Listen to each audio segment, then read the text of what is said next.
If you're watching this, you probably have an air conditioning system and a heating system because most of us do, especially if you're in this part of the country. So I have asked my friend Brandon Day to join me from Daycool Heating and Air to talk to me about how often you should get your air conditioning and heating system serviced.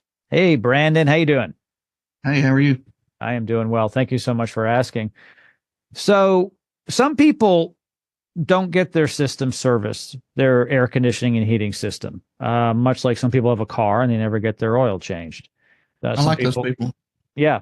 So I know why you like them because they call with an emergency call and you Right, go out that's what, there and then you have to fix it. But that's really not the right solution, right? We don't want to go to the dentist to find out that we have a bunch of holes in our teeth. We should try to go on a regular basis to the physician, to the dentist, get your oil changed and fluids changed. And the same thing for your air conditioning system, right? right. Yeah. So how often? We recommend at least every 6 months, depending on, for the normal residential consumer.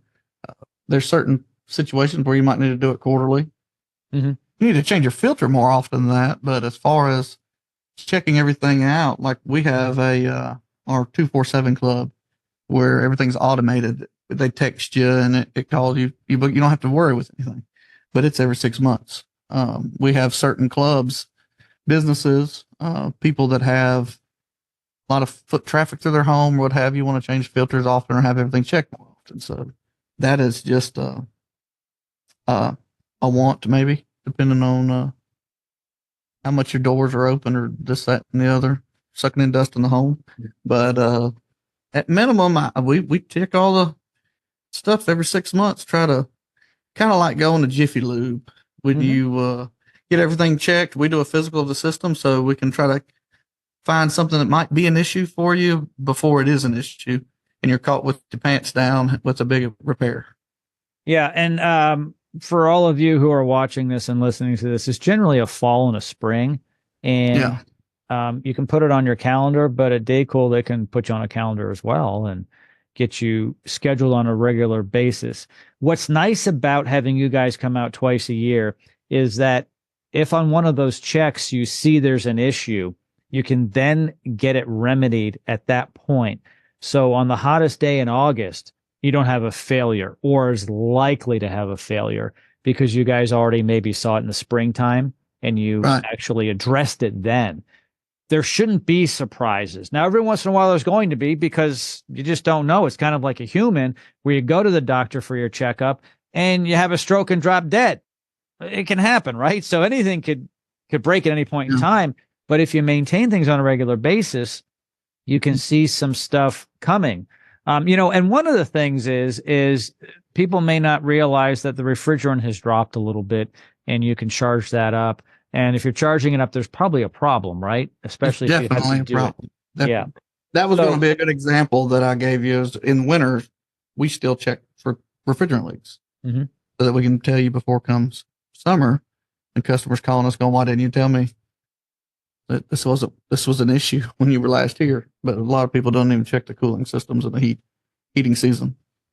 Yeah. And it's best really to check it when you can kind of push it. So if it's cold outside, it's kind of really hard to do the best check. But what happens a lot is in the coils, and coils aren't what they used to be. Years ago, they were built better. I swear to goodness they were.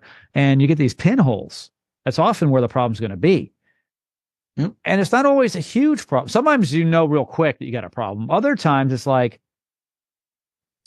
it could be a teeny hole, and sometimes that can be fixed, right? And sometimes you just have to replace the coil. Are there times where you can actually go in and fix that, or do you always replace that coil?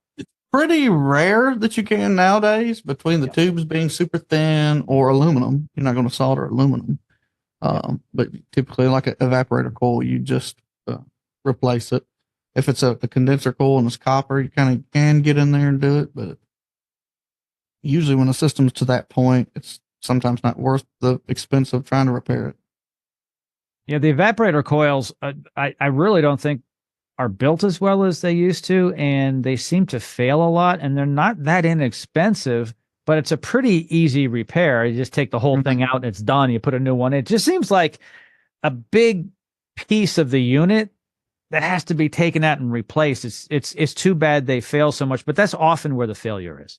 Yeah, and unfortunately, a lot of it has to do with the off gassing of these products in the homes and such. That's why you see it more and more. That's why they've gone to aluminum coils, because it was eating up copper. What's that tell you about your health? That's why you got to have a good indoor air quality solution as well. But carpets, off gassing, couches, sheetrock, that's what eats coils up. Wow. I did not know that. That Yeah. is good. Formicary corrosion is what it's called. Yeah. So the moral of the story is go outside and get some fresh air, everybody, because your indoor air quality is very questionable. And I'm going to get Brandon back on the radio program to talk about indoor quality very shortly. Thank you so much. I appreciate it, Mr. Daycool. Daycool with Daycool.